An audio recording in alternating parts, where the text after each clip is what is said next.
រាត្រីនារដូវប្រាំងក្នុងភូមិមួយដ៏ដាច់ស្រយាលនៃខេត្តបន្ទាយមានជ័យមានភាពស្ងាត់ជ្រងំគួរឲ្យខ្លាចខ្យល់បក់មកម្ដងនាំយកសំឡេងស្លឹកឫស្សីក៏កិតគ្នាលាន់ស្នូរងាកហាក់ដូចជាសំឡេងមនុស្សសឹបសៀវគ្នានាកណ្ដាលអាធ្រាត្រនៅទីនេះអ្នកស្រុកតែងតែបិទទ្វារសំងំដេកតាំងពីព្រលប់មិនសូវមាននរណាហ៊ានដើរផ្ដេសផ្ដាសឡើយព្រោះជំនឿរឿងអរូបីនិងមន្តអាគមផ្លូវងងឹតនៅតែដិតដាមយ៉ាងជ្រៅក្នុងសន្តានចិត្តរបស់ពួកគេ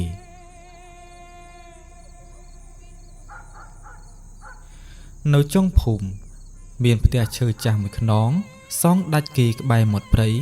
ដែលជាទីលំនៅរបស់យាយលួងនិងតាណនអ្នកភូមិទាំងឡាយគោរពនិងកោតខ្លាចអ្នកទាំងពីរនេះណាស់ព្រោះពួកគេត្រូវបានស្គាល់ថាជាគ្រូទាយប្រចាំភូមិដែលចេះមើលជោគជតារិស័យ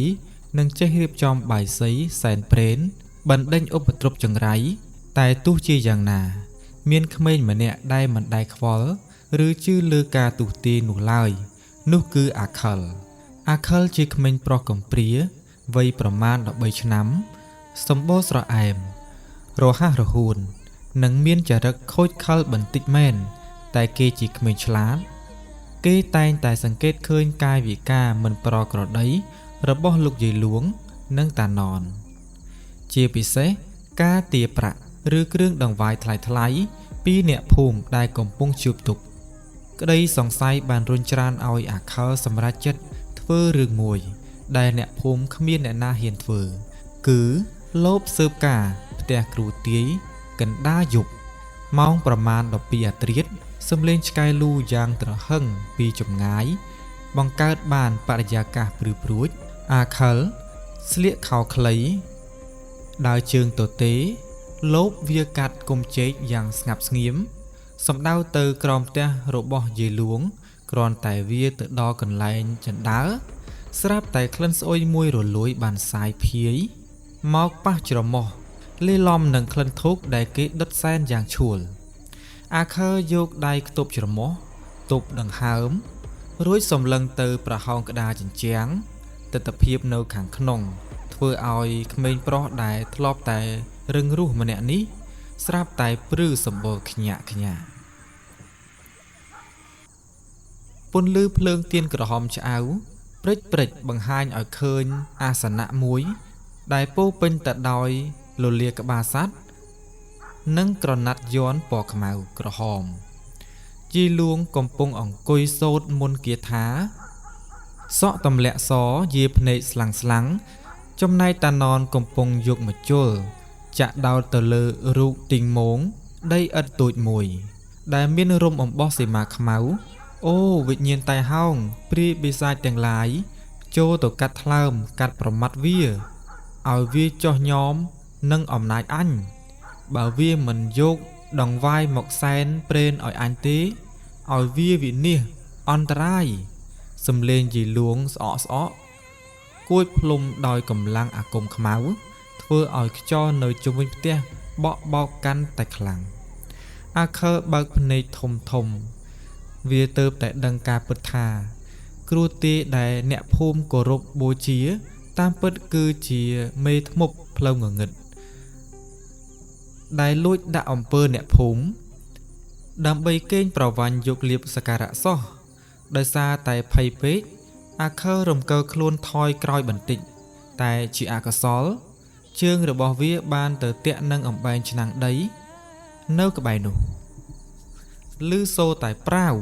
សំឡេងបែកឆ្នាំងពន្លឺឡើងយ៉ាងច្បាស់បណ្ដាលឲ្យភាពស្ងាត់ជ្រងំការសូត្រមន្តនៅលើផ្ទះត្រូវបញ្ចប់ភ្លាមនរណានៅខាងក្រៅនឹងសំឡេងតាណនស្រែកកំហុកព្រមជាមួយនឹងសន្ទុះសន្ធឹបជើងដើរតាំងមកមាត់ទ្វារអាខិលមិនបងអង់យូរឡើយវាស្ទុះងើបរត់បាតជើងសព្រាតកាត់ព្រៃចេកសម្ដៅទៅផ្លូវលំក្នុងភូមិវារត់មិនហ៊ានងាកក្រោយទេតែវាមានអារម្មណ៍ថាមានខ្យល់ត្រជាក់ស្រេបបក់បោកមកប៉ះកញ្ចឹងកវាហើយមានស្រមោលខ្មៅមួយកំពុងហោះដេញតាមវាពីលើចុងឈើ ស្រមោលនោះមានសំឡេងសើចក្អឹកក្អឹកយ៉ាងគួរឲ្យខ្លាចវាដឹងច្បាស់ថាតាណនបានបញ្ជូនព្រាយបិសាចឲ្យដេញតាមពេលដែលស្រមោលខ្មៅនោះរៀបនឹងលោកដៃក្របួយកអាខិលទៅហើយស្រាប់តែមានដៃដ៏រឹងមាំមួយបានលូកមកទាញអាខិលយ៉ាងរហ័សបញ្ជូនទៅក្នុងរបងផ្ទះមួយរួចចាក់សោទ្វាររបងផ្ទប់កុំមាត់ក្មួយសំឡេងធ្ងន់ធ្ងរតែប្រកបដោយភាពកក់ក្ដៅ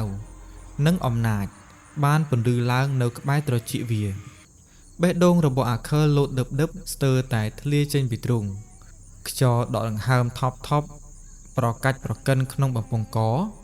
គ្រាន់តែគេទាញកន្ត្រាក់ចូលក្នុងរបងផ្ទះភ្លាមស្រមោលខ្មៅត្រជាក់ស្រេបដែលដេញតាមពីក្រោយនោះក៏បានបោកទង្គិចនឹងរបងឫស្សីលន់ស្នូក្រាំងយ៉ាងសន្ធឹកវាបញ្ចេញសំឡេងស្រែកធ្ងោលឹមហាក់ដូចជាកំពុងខឹងសម្បាយ៉ាងខ្លាំងដែលរបូតចំណីពីមាត់កុំមាត់ក្មួយម្ចាស់ដៃដ៏រឹងមាំនោះគឺពុកខឿនគាត់ស្លៀកខោចែវពាក់កន្សែងក្រមាជុំកទឹកមុខមាំតែបង្កប់នៃភាពស្ងប់ស្ងាត់ពុកខឿនមិនបង្អង់យូរគាត់ទាញផ្ទើស្ពាន់ដែលដាក់នៅក្បែរជើងចណ្ដើជ្រលក់មេឃស្លឹកទទឹមរួចសូត្របាលីអ៊ូក្នុងមាត់រួចបោះទឹកមុននោះនៅលើអាកាសកាត់មុខរបងផ្ទះពុទ្ធោរក្សាធុមោរក្សាសង្ខារក្សាចេញឲ្យឆ្ងាយពីទីនេះគ្រាន់តែដំណក់ទឹកមុនប៉ះនឹងខ្យល់អាកាសស្រមោលខ្មៅនោះក៏ពន្លឺសំឡេងឆាបឆេះដោយគេចាក់ទឹកក្តៅទោះបីជាស្រមោលអាក្រក់នោះរលាយបាត់ទៅហើយក្តីតែអាខិលស្រាប់តែដួលខ្ពកទៅនឹងដីយកដៃទាំងពីរខ្ទប់ភ្នែកខ្លួនឯងរួចស្រែកដឹងហើយដោយសេចក្តីឈឺចាប់អូយភ្នែកខ្ញុំមើលលេងឃើញអ្វីទាំងអស់ហើយងងឹតឈឹងមានសត្វតាឈាមនិងដៃខ្មៅលូកមកទាញខ្ញុំពូជួយខ្ញុំផងឮដូច្នេះម៉ៃរីដែលជាភរិយារបស់ពុកខឿនបានប្រញាប់ចុះពីលើផ្ទះមកយ៉ាងរហ័សម៉ៃរីជាស្ត្រីវ័យកណ្ដាលដែលមានទឹកមុខប្រកបដោយមេត្តាធម៌និងជាអ្នកកាន់សិលនិងដឹងបុណ្យដឹងបាបយ៉ាងខ្ជាប់ខ្ជួនគាត់បានកាន់ចានតម្រមួយដែលមានទៀនសនិងដីសនិងស្លឹកម្លូពួកវាលេងធေါ်ក្តៅហើយអាខិលវាត្រូវអំពើបិទបាំងភ្នែករបស់អាណនម៉ៃរីនិយាយដោយសំឡេងម៉ឺងម៉ាត់រួចប្រញាប់ចូលមកត្រកងក្បាលអាខិលឲ្យងើបឡើងអត់ធ្មត់បន្តិចទៅក្មួយម៉ែនឹងជួយដោះអំពើនេះឲ្យឯងម៉ៃរីចាប់ផ្ដើមអុជទៀនសរួចយកស្លឹកម្លូមកសូត្រភ្លុំរួចស្ទាបអង្អែលថ្នមពីលើសៀបផ្កានិងបិទបាំងលើដំបូលភ្នែករបស់អាខិលដែលកំពុងហូរទឹកភ្នែកលាយឡំនឹងញើសត្រជាក់ពុកខឿនអង្គុយទល់មុខបិទភ្នែកសមាធិបញ្ជូនកម្លាំងបារមីវិញ្ញាណសមុនអាគមសដើម្បីទម្លុះរនាំងអន្តការដែលគ្រូទាយទាំងពីរបានបញ្ជូនបិទបាំងញៀនរបស់ក្មេងប្រុសនេះអូមបើកភ្នែកបើកវិញ្ញាណខ្មោចព្រាយបិសាចដែលបាំងមុខត្រូវវិនិច្ឆ័យខ្ចិតខ្ចាយដោយអំណាចព្រះធម៌ហោមផាតគ្រាន់តែម៉ៃរីផ្លុំខ្យល់ចេញពីមាត់ចំកណ្ដាលថ្ងាសសំឡេងវឺតមួយបានពន្លឺឡើងចេញពីរាងកាយអាខិលហាក់ដូចជាមានសែងពណ៌ខ្មៅហុយចេញពីភ្នែករបស់គេហើយរសាត់បាត់ទៅលើអាកាសអាខិលព្រិលភ្នែកតិចពន្លឺភ្លើងទៀនសនិងទម្រង់មុខដ៏កក់ក្ដៅរបស់ពុកខឿននិងម៉ៃរីចាប់ផ្ដើមលេចរូបរាងឡើងវិញយ៉ាងច្បាស់ការភ័យខ្លាចការស្រមោលស្រមៃឃើញឈាមនិងដៃខ្មោចបានរលាយបាត់អស់រលីងរាងកាយដែលញ័រទៅត្រឹកចាប់ផ្ដើមមានកម្លាំងកំហែងឡើងវិញខ្ញុំមើលឃើញវិញហើយអរគុណពូអរគុណមីងអាខិលស្ទុះក្រាបសំពះអ្នកទាំងពីរដល់ដីក្មេងខិលដែលធ្លាប់តែមិនជឿរឿងអ្វីទាំងអស់នេះពេលនេះបានស្គាល់ច្បាស់អំពីសារជាតិអំណាចផ្លូវងងឹតនិងបានដឹងការពិតថា ពុកខឿននិងម៉ៃរីដែលជាអ្នកភូមិសាមញ្ញតាមពិតគឺជាកម្ពុជាអ្នកចេះវិជាសលាក់មុខប្រចាំភូមិពុកខឿនដកដង្ហើមធំរួចនិយាយដោយសំឡេងម៉ត់ចត់ឯងលេងសើចខុសរឿងហើយអាខិលតាណននិងយាយលួងមិនមែនជាមនុស្សធម្មតាទេពួកគេចិញ្ចឹមខ្មោចតៃហោងនិងប្រើអំពើអាបធ្មប់ដើម្បីរកស៊ីលើញើសឈាមអ្នកភូមិយប់នេះឯងរួចខ្លួនព្រោះរត់មកចំផ្ទះពុកតែចាប់ពីស្អែកទៅពួកវានឹងដឹងថាមានអ្នកចេះវិជាសនៅក្នុងភូមិនេះកំពុងរារាំងផ្លូវពួកវាហើយម៉ៃរីងក់ក្បាលយល់ស្របសង្គ្រាមទើបតែចាប់ផ្ដើមទេឯងត្រូវស្នាក់នៅទីនេះសិនយប់នេះព្រោះខ្សែសីមាផ្ទះនេះអាចការពារឯងបានស្អែកព្រឹកយើងមានរឿងធំត្រូវដោះស្រាយព្រោះជំងឺចម្លែកនៅក្នុងភូមិគឺជាស្នាដៃពួកវានឹងឯងអាខើសម្លឹងមើលទៅក្រៅរបងផ្ទះទោះបីជាពេលនេះស្ងប់ជ្រងំតែក្មេងប្រុសដឹងច្បាស់ថានៅឯផ្ទះចុងភូមិគ្រូធ្មប់ទាំងពីរប្រកាសជាកំពុងតែរៀបចំផែនការអាក្រក់អ្វីមួយបន្តទៀតមិនខានពន្លឺព្រះអាទិត្យទើបតែរះកាត់ចុងត្នោតបញ្ចេញរស្មីព្រិចបណ្ដេញភាពងងឹតនៃរាត្រីដ៏គួរឲ្យខ្លាចអាខើភ្ញាក់ពីដំណេកនៅលើគ្រែឫស្សីក្រោមផ្ទះពុកខឿនដោយអារម្មណ៍នៅតែតក់ស្លុតនឹងរឿងការពីយប់មិញវាកំពុងរៀបចំខ្លួនសំពះលាពុកខឿននិងម៉ៃរីស្រាប់តែមានសំឡេងស្រែករហូរយំយ៉ាងខ្លាំងលាន់ឮចេញពីផ្ទះពូជុំដែលនៅមិនឆ្ងាយប៉ុន្មានពីទីនោះពុកខឿនដែលកំពុងតែចាំងដងកំបិតបានផ្អាក់ដៃភ្លាមចំណែកម៉ែរីប្រញាប់ដើរចេញពីចង្ក្រានបាយទាំងទឹកមុខព្រួយបារម្ភសំឡេងយំពីផ្ទះពូជុំប្រហែលជានាងសយមានរឿងហើយម៉ែរីឧទានឡើងដោយការសង្ស័យកាលពីយប់មិញអាខិលបានប្រាប់រួចហើយថាវាឃើញយាយលួងយកមកជុលចាក់ទីងមងដីឥដ្ឋដែលមានសរសេរអក្សរនាងសយអ្នកទាំង3ក៏ប្រញាប់ដើរសម្ដៅទៅទីនោះពេលទៅដល់គេឃើញអ្នកភូមិជាច្រើនកំពុងចោមរោមមើលទាំងផិតភ័យតក់ស្លុតនៅលើផ្ទះនាងសយ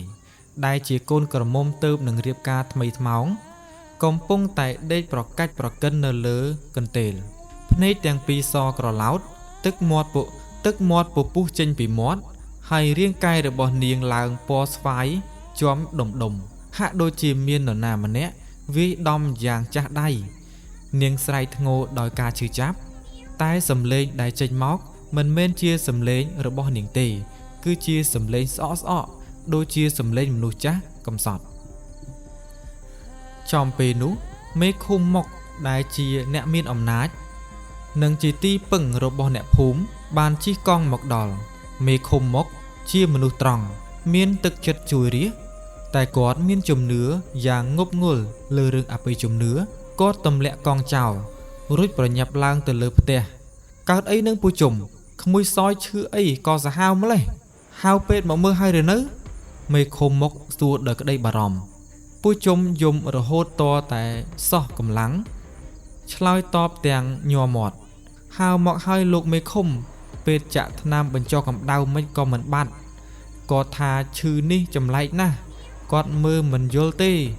ខ្ញុំបានឲ្យគេទៅពឹងយាយលួងនិងតាណនឲ្យមកជួយមើលហើយគ្រាន់តែឮឈ្មោះគ្រូទាយទាំងពីរ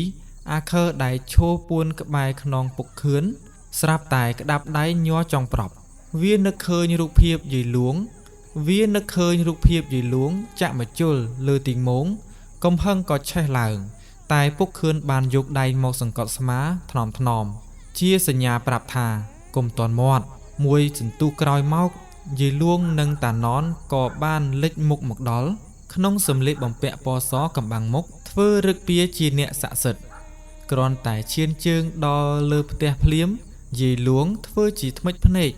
ដកដង្ហើមធំរួចចង្អុលមុខនាងសយ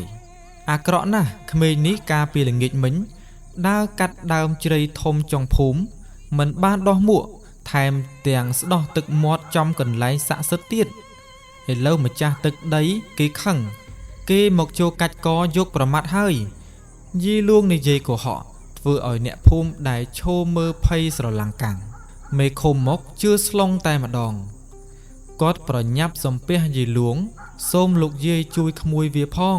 ចុះបើម្ចាស់ទឹកម្ចាស់ដីខឹងយ៉ាងនេះតើត្រូវធ្វើយ៉ាងម៉េចទៅតាណនដែលឈោក្បែរនឹងញញឹមចុងមាត់លាក់កំនួចរួចតបថារឿងនេះធំណាស់តើតែរៀបបណ្ដាប់បាយសីធំមានក្បាលជ្រូកមានមាន់ស្ងោមានក្រណាត់សប្រាក់200000រៀលទើបយាយលួងអាចសូត្រយាងប្រលឹងម្ចាស់ស្រុកឲ្យដោះលែងក្មេងនេះបានបើមិនអញ្ចឹងទេត្រឹមមួយយប់នេះនាងសយប្រកាសជាដាច់ខ្យល់មិនខានអ្នកភូមិសឹបសៀវគ្នាព្រោះប្រាក់200000រៀលនិងក្បាលជ្រូកនាសម័យនោះគឺមានតម្លៃស្មើនឹងការលក់គោមួយក្បាលទៅហើយពូជុំដែលស្រឡាញ់កូនទោះក្រយ៉ាងណាក៏សុខចិត្តទៅខ្ចីបុលគេដើម្បីយកមកផ្គត់ផ្គង់រណ្ដាប់តាមការទាមទាររបស់គ្រូទាយបិសាចទាំងពីរអ្នកនេះដែរអាខើខំមាត់ទ្រាំលេងបានក៏សឹបប្រាប់ពូខឿនពួកវាជាអ្នកធ្វើអំពើដាក់បងសយសោះម្ដេចក៏ពួកវាហ៊ានមករកស៊ីលើសេចក្តីស្លាប់របស់ពួកគេបែបនេះយើងត្រូវតែប្រាប់លោកមេឃុំម៉ៃរីលោកដៃខ្ទប់មាត់អាខិលរួចសឹបតបវិញយ៉ាងស្រទន់តែមឹងម៉ាត់បើឯងនិយាយបែបនេះគ្មានអ្នកណាជឿឯងទេអាខិលពួកវាមានឥទ្ធិពលណាស់បើយើងប្រញាប់កកាយយើងនឹងខ្លាចជាសត្រូវរបស់មេភូមិទាំងមូលអត់ធ្មត់សិនយើងត្រូវជួយនាងសយតាមវិធីផ្សេង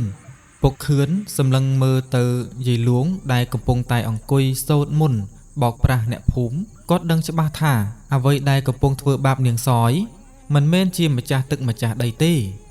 តែគឺជាព្រាយតៃហោងដែលយាយលួងបានបញ្ចុះបញ្ចូលឲ្យចូលសន្ធិដ្ឋការប្រយុទ្ធដោយបញ្ញានិងវិញ្ញាណស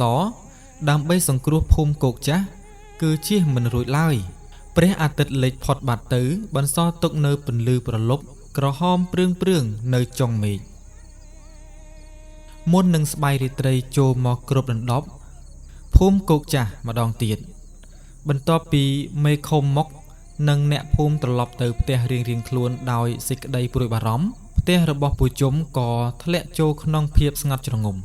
មានតែសំឡេងធ្ងររអ៊ូរទាំរបស់នាងសយដែលនៅដេកសន្លប់បាត់ស្មារតីបន្ទាប់ពីយាយលួងនិងតាណនទាប្រាក់កក់និងរៀបចំបញ្ឆោតអ្នកភូមិរួចរាល់នៅឯផ្ទះពុកខឿនវិញទ្វារនិងបង្អួចត្រូវបានបិទជិតឈឹងនៅបណ្ដាផ្ទះម៉ៃរីនៅកណ្ដាលបន្ទប់ម៉ៃរីបានរៀបចំបាយសីតូចមួយមានក្រាលសម្ពុតសដុតទៀនធូបនិងមានផ្ទើទឹកមុនដែលត្រាំដោយផ្កាឈូកនិងស្លឹកទទឹមយប់នេះយើងមិនអាចទុកឲ្យក្មេងសយរងគ្រោះដល់ស្លាប់បានទេពុកខឿននិយាយដោយសំឡេងធ្ងន់ខណៈកំពុងផ្លាស់សម្លៀកបំពាក់មកស្លៀកសម្លៀកបំពាក់សគាត់ងាកទៅប្រាប់ប្រពន្ធម៉ែរីឯងជួយមើលផ្លូវកាយខ្ញុំផងបើមានអ្វីខុសប្រក្រតីត្រូវយកទឹកមុនមកប្រោះភ្លាមចំណែកឯងអាខិលអង្គុយឲ្យស្ងៀមនៅជ្រុងសសរកុំមាត់កគុំចេញក្រៅរង្វង់ដីសនេះឲ្យសោះអាខិលងក់ក្បាលញាប់ឆ្មេអង្គុយបត់ជើងសម្លឹងមើលសកម្មភាពអ្នកទាំងពីរដោយក្តីរំភើបលីឡំនឹងភាពតានតឹងពុកខឿនចូលអង្គុយពេនធ្នែនកណ្ដាលរៀនសីមាដៃទាំងពីរប្រណម្យតាំងសមាធិប្រមូលសមាហារកម្មផ្លូវដង្ហើមម៉ៃរីអង្គុយទល់មុខចាប់ផ្ដើមសូត្រធម៌បាលីការពាររាងកាយស្វាមីដោយយកអំបោះសេមាមកចងព័ទ្ធជុំវិញកន្លែងដែលពុកខឿនអង្គុយមួយសន្ទុះក្រោយមកដង្ហើមពុកខឿនចាប់ផ្ដើមដើរយឺតរាងកាយគាត់ហាក់ដូចជាត្រជាក់ស្រេបក្នុងលោកកិលេសពិភពវិញ្ញាណញាណពិសេសផ្នែកទី3របស់គាត់បានបើកឡើងប្រលឹងរបស់ពុកខឿនបានដកចេញពីរាងកាយអណ្ដែតធ្លោកាត់ដំបូលផ្ទះសំដៅត្រង់ទៅកាន់ផ្ទះរបស់ពូជុំនាកណ្ដាលភាពងងឹតនៅពេលញាណរបស់គាត់ទៅដល់ទីនោះទិដ្ឋភាពដែលពុកខឿនបានឃើញមិនមែនជាជំងឺធម្មតាឬម្ចាស់ទឹកម្ចាស់ដីខឹងដូចដែលយាយលួងបានបោកប្រាស់ឡើយនៅពីលើរាងកាយដ៏ទន់សោយរបស់នាងសយ មានរាងកាយព្រាយតែហោងគួរឲ្យស្អប់ខ្ពើមសក់វែងអូសដីភ្នែកក្រហមឆ្អៅកំពុងអង្គុយសង្កត់លើទ្រូងរបស់នាងហើយដៃរបស់វាមានកាន់ខ្សែអំបោះពណ៌ខ្មៅមួយឆ្មារឹតកនាងសយជាប់ខ្សែអំបោះខ្មៅនោះលាតសន្ធឹងពីនាងសយអូសបណ្ដោយកាត់តាមភូមិតម្រង់ឆ្ពោះទៅកាន់ផ្ទះរបស់យាយលួងអាណាចារ្យបិសាចហ៊ានមកអុកលុកក្នុងភូមិផងសំលេងបញ្ជារបស់ពុកខឿនបន្លឺឡើងក្នុងភពវិញ្ញាណព្រាយតែហោងនោះងាកមកសម្លឹងពុកខឿនទាំងខឹងសម្បាវាហាមាត់បញ្ចេញចង្កូមប៉ុនមេដៃស្ទុះហោះមកទប់ទល់ពុកខឿនមិនរៀថយគាត់លើកម្រាមដៃចង្អុលនិងម្រាមកណ្ដាលផ្ដុំគ្នាសូត្រគាថាផ្លូវក្នុងបង្កើតបានជាពន្លឺព្រះខ័នពេជ្រមួយផ្លេតចាក់ទម្លុះទៅលើអំបោះខ្មៅដែលតភ្ជាប់ពីព្រាយនោះទៅផ្ទះយាយលួងផាំងខ្សែអំបោះខ្មៅនោះដាច់ផ្ដាច់ចេញពីគ្នាព្រាយតែហោងស្រែកលៀនត្រដាងយ៉ាងឈឺចាប់មុននឹងប្រែខ្លួនជាផ្សែងខ្មៅហោះត្រឡប់រកម្ចាស់វិញទាំងត្រដោះខ្យល់ក្នុងពេលដំណើរគ្នានោះនៅឯផ្ទះចុងភូមិយាយលួងដែលកំពុងចង្អុលសូត្រមន្តបញ្ជាព្រាយស្រាប់តែរបូតដៃធ្លាក់រូបទីងមងដីឥដ្ឋបែកជាពីរគាត់ក្អួតឈាមពណ៌ខ្មៅធំក្លិនឆ្អេះចេញមកមួយក្អឹកធំធ្វើឲ្យតាណនអង្គុយក្បែរនោះស្ទុះមកទប់ទល់ស្ទើរមិនទាន់មេលួងកើតអីនឹងតាណនសួរដោយការភ្ញាក់ផ្អើលយាយលួងជូតមាត់ទាំងខឹងសម្បាភ្នែកសម្លឹងទៅកាន់ទិសផ្ទះពុកខឿនអាក្រក់ណាស់ក្នុងភូមិនេះមានមនុស្សចេះវិជាសលាក់មុខកាត់ផ្ដាច់អាគមអញវាចង់សាឡបងរឹតជាមួយអញហើយងាកមកឯផ្ទះពុកខឿនវិញពុកខឿនបានបើកភ្នែកឡើងវិញព្រមទាំងដកដង្ហើមធំហត់នឿយញើសហូរស្រាក់ម៉ែរីប្រញាប់យកកន្សែងមួយមកជូតមុខឲ្យស្វាមីយ៉ាងម៉េចហើយពុកវាម៉ែរីសួរពុកខឿនតបសំឡេងដោយសាវវាប្រើព្រាយតែហោងចូលមកសង្កត់នាងសយខ្ញុំទៅតែផ្ដាច់ចំណងវាបានបណ្ដោះអាសន្នទេព្រឹកស្អែកនាងសយប្រកាសជាដឹងខ្លួនអាចហូបបាយហូបទឹកបានខ្លះប៉ុន្តែដរាបណាទីងមងចំណងនៅផ្ទះយាយលួងមិនទាន់បំផ្លាញចោលទាំងស្រុងពួកវានឹងធ្វើបាបនាងសយម្ដងទៀតមិនខានអាខើដែលអង្គុយស្ដាប់សាច់រឿងតាំងពីដើមដល់ចប់បានស្ទុះងើបចេញពីរវងសីមាដើរលូតចង្គង់នៅមុខពុកខឿននិងម៉ៃរីទឹកមុខក្មេងខិលប្រែជាមុតមមនិងក្លាហានខុសពីធម្មតាពុកខឿនម៉ៃរីខ្ញុំដឹងថាពួកវាមិនព្រមឈប់ត្រឹមនឹងទេខ្ញុំជាក្មេងពួកវាមិនសូវចាប់អារម្មណ៍ខ្ញុំទេសូមពុកខឿនបង្រៀនវិជ្ជាការពារខ្លួនដល់ខ្ញុំផងខ្ញុំសន្យាថានឹងជួយលួចចូលទៅបំផ្លាញទីងមងនោះដល់កន្លែងពួកវាពុកខឿននិងម៉ៃរីសម្លឹងមើលមុខគ្នាយ៉ាងស្ងប់ស្ងៀមជោគវាសនារបស់ភូមិគុកចាស់ពេលនេះហាក់ដូចកំពុងធ្លាក់មកលើស្មារបស់ក្មេងកំព្រានេះជាបណ្ដាហើយព្រឹកព្រលឹមស្រាងសំឡេងមន់រងាពន្លឺឡើងពេញភូមិគោកច័ន្ទអមដោយពន្លឺថ្ងៃរះកាត់ពតស្ដើងនារដូវប្រាំងដំណឹងដ៏គួរឲ្យត្រេកអរមួយបានសាយភាយពេញភូមិគឺនាងសយដែលដេកសន្លប់បាត់ស្មារតីកាលពីម្សិលមិញស្រាប់តែដឹងខ្លួនថែមទាំងអាចហូបបាយបបរបន្តិចបន្តួចពូជុំរំភើបចិត្តស្ទើរហោះគាត់ប្រញាប់រៃរណ្ដាប់មានក្បាលជ្រូកមន់ស្ងោនិងប្រាក់កាសដែលខ្ចីបុលគេយកទៅថ្វាយយាយលួងនិងតាណនដល់ផ្ទះដោយគិតថាការទាយនិងរៀបចំពិធីរបស់គ្រូទាំងពីរពិតជាស័ក្តិសិទ្ធិមែនអ្នកភូមិកាន់តែជឿជាក់និងស្ងើបស្ងែងគ្រូទាយបោកប្រាស់ទាំងនេះទ្វេដង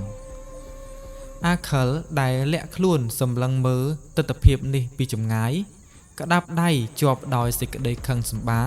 គេដឹងការពិតច្បាស់ណាស់អ្នកដែលសង្គ្រោះនាងសយគឺពុកខឿនដែលអង្គុយសូត្រធម៌បែកញើសប៉ុនក្រពោត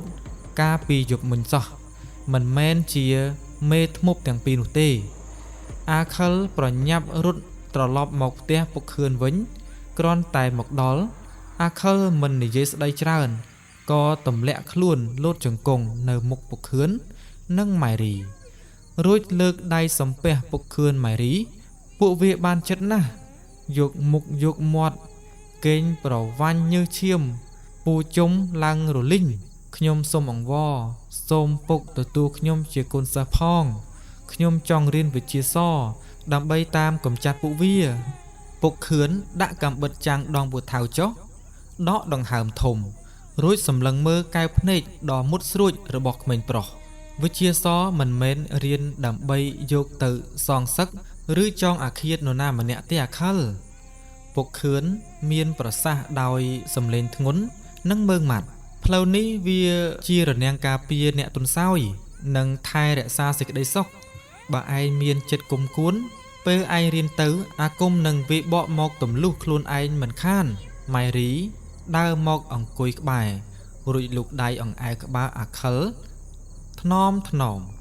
ពុកឯងនិយាយត្រូវហើយតែយើងក៏មិនអាចបណ្ដាលឲ្យយាយលួងនិងតាណនធ្វើបាបអ្នកភូមិតាមចិត្តបានដែរពួកវាកំពុងតែខឹងដែលយើងបានកាត់អាគមវាយប់នេះពួកវាប្រកាសជាលេងព្រាយឲ្យមកហិតក្លិនរបងផ្ទះយើងមិនខានឯងជាក្មេងពួកវាមិនងាយសង្ស័យទេយើងនឹងបង្រៀនឯងឲ្យចេះការពារខ្លួន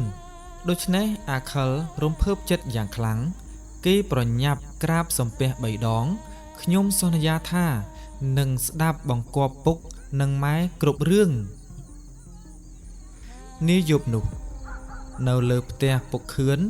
មានរៀបចំបាយសី3ថ្នាក់យ៉ាងសាមញ្ញ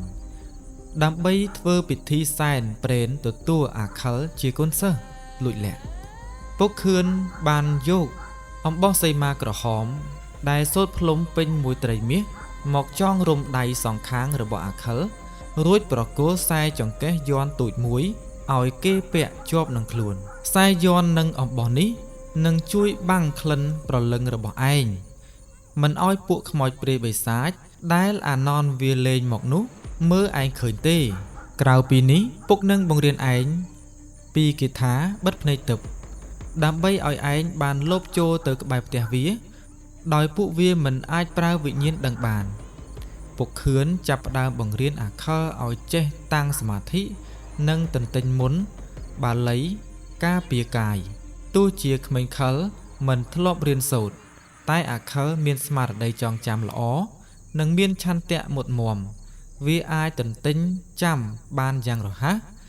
ងាកទៅមើលផ្ទះរបស់យាយលួងវិញនាកណ្ដាអាត្រៀតដងងងឹតស្លុងយាយលួងដែលនៅមានស្លាកស្នាមក្អួតឈាមកាលពីយប់មិញកំពុងអង្គុយសំលៀងកំបិតសែនលើអាសនៈតាណនកំពុងយកឈាមមន់ស្រស់មកស្រោចលើក្អមដីមួយដែលមានគូយ័ន្តខ្មៅអាមួយណាដែលហ៊ានមកកាច់ផ្ដាច់ចំណងអញកាលពីយប់មិញអញនឹងឲ្យវាដឹងដៃយាយលួងសើចសំឡេងស្អកភ្នែកឡើងក្រហមទុំតាណនលេងព្រាកញ្ជ្រោងទាំង12ក្បាលនោះទៅឲ្យវាទៅហិតក្លិនរាវរោគមើលតើផ្ទះអ្នកណាដែលមានក្លិនធូបនិងមានរស្មីវិជាសអញនឹងសម្លាប់ទាំងពូជខ្យល់ព្យុះចាប់ផ្ដើមបក់បោកយ៉ាងខ្លាំងសំឡេងឆ្កែលូត្រហឹងអឹងកងពេញភូមិគោកចាស់សញ្ញាបញ្ជាក់ថាសង្គ្រាមរវាងវិញ្ញាណសរបស់ពុកខឿននិងមន្តអាគមខ្មៅរបស់យាយលួងបានឈានចូលមកដល់ដំណាក់កាលប្រឈមមុខគ្នាយ៉ាងពិតប្រាកដហើយភាពស្ងប់ស្ងាត់បានត្រឡប់មកភូមិគោកចាស់វិញ